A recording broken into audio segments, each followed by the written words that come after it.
அலைக்கும் வரஹ்மத்துல்லாஹி வபரகாத்துஹு. இன்றைக்கு டிசம்பர் மாதம் 6ஆம் தேதி 2025. நான் ரம்பக்கலை ஜும்மா பள்ளி தலைவர் லுக்மான் ஆஜர் பேசுகிறேன். என்ன விஷயம் என்றால், எங்கள் ஊரில் ரம்பக்கலையில் மண் சரிவு ஒன்று பாரிய ஒரு மண் சரிவு ஏற்பட்டது. இதை வைத்து பொய்யான செய்திகள் பரப்பப்படுகின்றது. உண்மையான செய்தி என்னவென்றால், இங்கு மரணித்தவர்கள் 29 ஷஹீதுகள் தான்.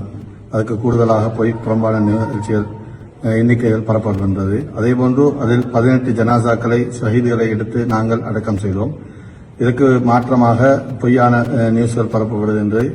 ஏனென்றால், அதாவது உலக ஒரு ஒளிபரப்பில் கூட 10 ஜனாசாக்களை அவர்கள் எடுத்ததாக கூறுகின்றார்கள். அது முற்றிலும் பொய்யானது. இந்த 18 ஜனாசாக்களையும் எமது ஊரை சேர்ந்த சகோதரர்களும் அயலூர்களை சேர்ந்த சிங்கள தமிழ் சகோதரர்கள் தான் மீட்டு தந்தார்கள். நாங்களாக தான் இவைகளை எந்த படைகளோ எதுவும் எங்களுக்கு உதவி செய்யவில்லை. நாம முன் இவைகளை நல்லடக்கம் செய்து சிறப்பான முறையில் செய்து முடித்தோம். அதேபோன்று எங்களுடைய இழப்புகள் சுமார் 40 வீடு முற்றாக அளிக்கப்பட்டிருக்கின்றது. அது இல்லாமல் சிறு சிறு பெரிய மண் சரிவுகள் இவைகள் இந்த அனர்த்தத்துக்கு அப்பால் வேறு இடங்களிலும் சுமார் 75 வீடுகள் பாதிக்கப்பட்டிருக்கின்றது. மொத்தமாக சுமார் 600-700 பேர் பாதிக்கப்பட்டிருக்கின்றார்கள். இதற்கு புறம்பாக வரக்கூடிய செய்திகள் எல்லாம் பொய்யாகத்தான் இருக்கின்றது. எனவே இது சம்பந்தமாக யாராவது இது சம்பந்தமாக அறிந்து கொள்ள வேண்டும் என்றால் என்னுடைய தொலைபேசி மூலம் தொடர்பு கொள்ளுங்கள். 077 25 111 74 என்ற இலக்கத்தோடு தொடர்பு கொண்டு இது சம்பந்தமான எல்லா செய்திகளையும் அறிந்து கொள்ள முடியும்.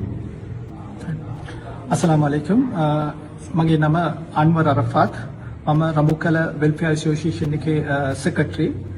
අද දින 6 වෙනිදා දෙසැම්බර් 2025 මේ මම රඹුකල ජුම්මා මස්ජිද් දිවස්ථානයේ ඇතුළේ ඉඳන් මේ ඔබව සම්බන්ධ කරගන්නවා. මට වැදගත් දෙයක් අපේ ජනතාවට කියන්න අවශ්‍යතාවයක් තියෙනවා. දැන් මේ රඹුකල කියන ගම්මානය අකුර්ණ ප්‍රදේශ සභාවට අයිති වෙච්ච එකයි, අලවතුකඩ පොලිස් වසමට අයිති වෙච්ච ගම්මානයක්. මේ ගම්මානය හැමෝටම ආරංචි වෙලා ඇති. අපි ගොඩක් ආපදායටපත් වුණා මේ ඩිසාස්ටර් එකකින්. සෝ ඒ සම්බන්ධව පොඩි වීඩියෝ එකක් කරන්න තමයි මායි පල්ලියේ අපේ සභාපතිතුමා සමග මේ වීඩියෝ එක කරන්නේ. මේකේ අත්ත වශයෙන්ම මේ රෙකෝඩින් එක කරන්නේ ජනතාව අතර පැතිරලා තියෙන බොරු ප්‍රචාරයේ සම්බන්ධව තමයි මේකේ පළවෙනි දේ අපි ජනතාවට දැන ගැනීම පිණිස අපි මේ දේ කරනවා. සෝ අපි අත්ත වශයෙන්ම අපේ ගම්මානයේ 20 මලසිරුරු 29ක් අපේ ගම්වාසීන් අපේ ඥාතියුන් නැති වුණා මේ විවසනයේදී. ඒකෙත් අපි 18ක් අපි දැනට හොයාගෙන තිනවා. ඒ 18 මලසිරුරුම හොයාගත්තේ අපේ ගම්වාසීන්. මගේ ගම වෙන්න පුළුවන්, මගේ රඹුකල ජනතාව වෙන්න පුළුවන්, අපේ අසල්වැසි සිංහල ජනතාවයි, අපේ යහපැත්තේ තියෙන දෙමළ ජනතාවයි එක්ක අපි මේ ක්‍රියාමාර්ගය අරගෙන අපි මලසිරුරු හොයාගත්තා. නමුත් මේකේ ඛේදවාචික දෙයක් තමයි අපි මාධ්‍යවල දකිනවා. අපි දැන් ලංකාවේ මාධ්‍ය වෙන්නත් පුළුවන්, ජාත්‍යන්තර මාධ්‍ය වෙන්නත් පුළුවන්.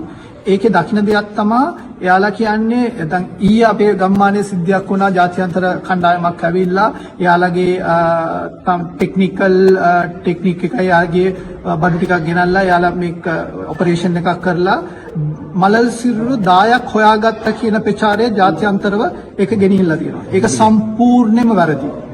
ඒ මංගම් වාසියෙක් හැටියට මගේ පල්ලියේ සභාපතිතුමා ඉන්න මං ළඟ අපි වගකීමෙන් කියනවා මේක.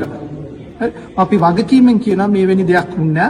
අපේ ජනතාව, අපේ සිංහල ජනතාවයි දෙමළ ජනතාවයි අපේ ගමේ ඉන්න අනිත් පිටායේ ඉන්න මුස්ලිම් ජනතාවයි එක්ක තමයි අපේ කට්ටිය තමයි මේ මලසිරුදු ආටම හොයාගෙන අපි භූමි දානය කරේ. මේක සම්පූර්ණ ඊට වඩා කනගාටුම දෙයක් තමයි අපේ ඉන්න අපේ මාධ්‍යවේදීන්, අපේ වගකීම් යුතු මාධ්‍යවේදීන්ලුත් channels වලත් දැන් පබ්ලිෂ් වෙනවා මේක බොරු ප්‍රචාරයක්. මම ඒක අත් වශයෙන් මේ වචනේ පාවිච්චි කරන එක හරිද වැරදිද කියලා දන්නේ නැහැ. නමුත් ඒ දේ කියන්න අවශ්‍ය වෙනවා. එයාලා වගකීම් යුතු මාධ්‍යවේදී ආයතන වලත් මෙවැනි බොරු ප්‍රචාර පබ්ලිසිටි කරනවා. ඒක අනිවාර්යයෙන්ම මම කාර්මික ඉල්ලා සිටිනවා. ඔයාලගෙන් අපේ ආගමනුව බඳලා කියලා කරන්නත් ඒක අපිට ලව් කරලා නැහැ. නමුත් මෙවැනි අවස්ථාවදී මම ඒකත් ඔයාලගෙන් ඉල්ලීමක් හැටියට කරනවා.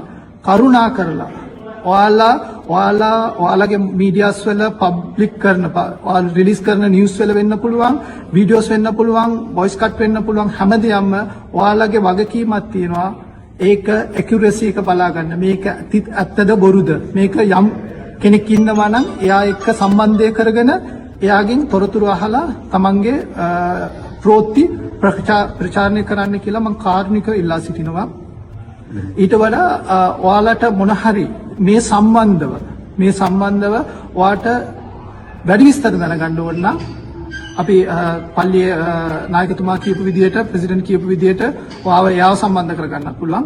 මාවත් සම්බන්ධ කරගන්න පුළුවන්. මගේ නම අන්වර් අරෆත්. මගේ ජංගම දුරකථන අංකය 076යි 729යි 39යි 75. ඔයාට ඕන අවස්ථාවකදී අපිව කොන්ටැක්ට් කරගෙන අපේ ඇත්ත ග්‍රවුන්ඩ් සිටුේෂන් එක අහලා ඔයාලගේ මීඩියාගෙන් පබ්ලිෂ් කරන්න පුළුවන්. මේක කාර්මික ඔයාගේ නවත ඉල්ලා සිටින්නම් බොරු ප්‍රචාරය නම් ගෙනියන්න එපා.